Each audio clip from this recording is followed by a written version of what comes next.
Hey guys, JasonLeeno here. Today's video, we're going to talk about RPE training. So to start things off, what does RPE even stand for?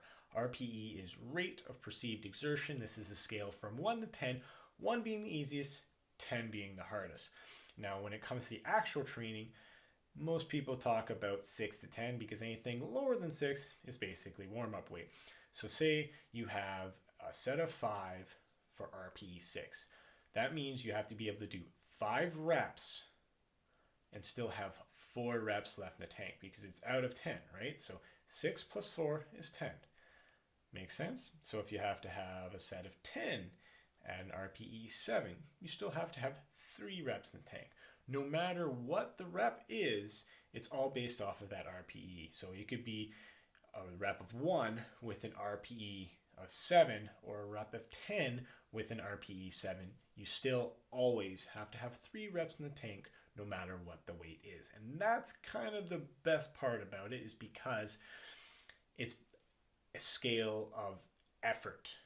It's not a dead set percentile measurement.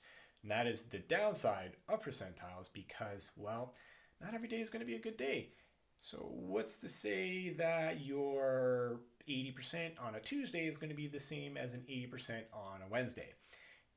Right? It's every day is different. You could be working later, you could be working harder, you could be sick, you could be hungover. Doesn't really matter. There's always going to be an excuse, and that's the best part about RPE. As long as you're able to go in and give that actual exertion when it comes to your training, you will still always be on the up and up in comparison to constantly trying to grind out those reps at those high percentiles, hoping and praying that it just eventually gets better. And that's kind of why I've steered towards RPE, because if you guys have realized, I don't want to get injured anymore. And for the longest time, I did focus a lot on the percentile training. I have dabbled in the past with RPE, actually, ironically, with Garrett, one of the basically people I'm working with now. However, I was too much of a novice back then. I actually didn't really know what I was getting into, and even though my form was completely breaking down and I was getting injured and things like that, I kept telling myself, well, I always have this much more, this much more, this much more. And that is probably one of the bigger downsides. Is I wouldn't really recommend this for a novice lifter, because you actually need to know your body. You need to know what you can do, what you can achieve safely, and ultimately will make you a better lifter. Now, I'm not saying if you're new, don't try RPE, but take it with a grain of salt. Just because someone says you need to have 3 reps left in the tank, don't hit a 10 expecting you to have 3 reps left in the tank. Sometimes you're just going to be dumping adrenaline and your endorphins going to be flying, and it's going to like just basically obscure your actual RPE. So don't jump in thinking you always have more in the tank when you necessarily don't. Or start recording yourself, or heck, even get a coach just to have that second set of eyes to see that form breakdown and see those veins pop, and see those lights starting to flash and turn away when you're about to pass out from deadlifting, a set of 10 for an RPE 7, even though you probably should have stopped 5 reps ago. But guys, definitely check out RPE if you want to just train a little bit more by feel in comparison to dead set weight that you may or may not actually get. Because we've all been there. We've all looked at that percentile like, ooh, can I really hit that? Ooh, can I really hit that?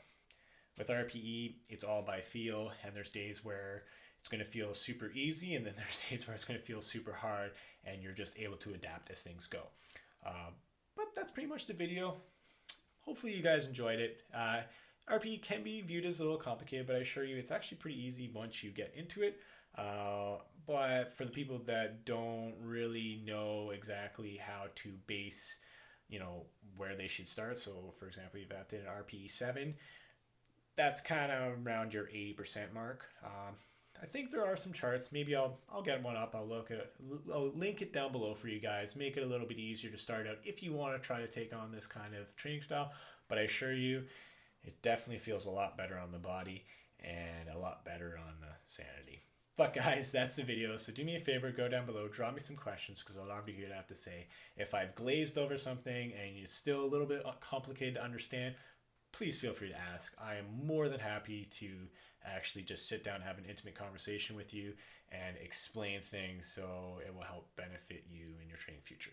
Also, do me that favor, hit that like, share, and subscribe as well to spread that love, especially those subscriptions, because things have been on the up and up, and I want to keep things going because, well, the bigger I get, the better I'll get for you. But like I said, that's the video, so I will see you next time.